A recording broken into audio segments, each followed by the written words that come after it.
Hello, I'm Lewis Jenner, and I'd like to tell you a story, or at least to start one. I've written a book, A World Failed, first part of the Immortal Spiral saga.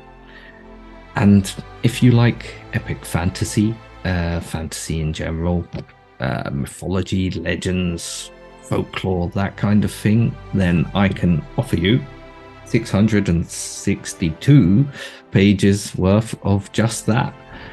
Enough, hopefully, to keep you busy for some time. Don't worry, your version won't say not for resale. Geordie's eyes slowly rose from his reveries and met hers. In that brief instant she saw. Elspeth no longer stood within the corpse of a dead city, but instead upon the edge of one violently ablaze.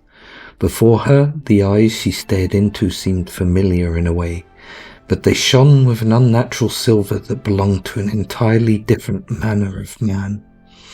This one stood clad in thick furs against the cold and dressed in armour of bronzed scales that shimmered a blood red, reflecting the fires behind her.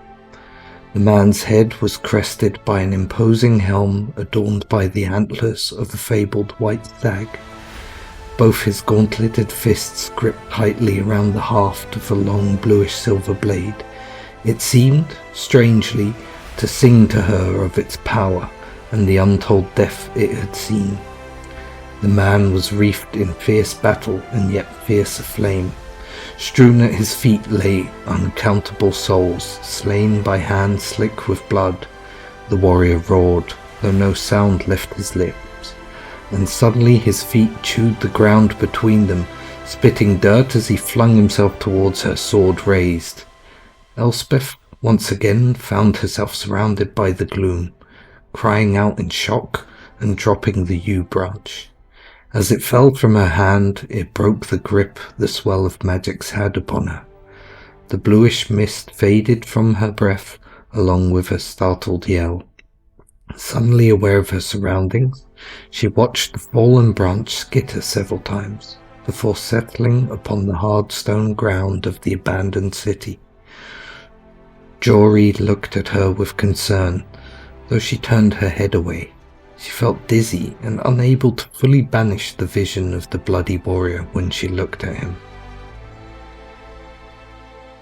So, if you think that would be something that you'd like to read, please have a look at the links just below me and come join me on the journey.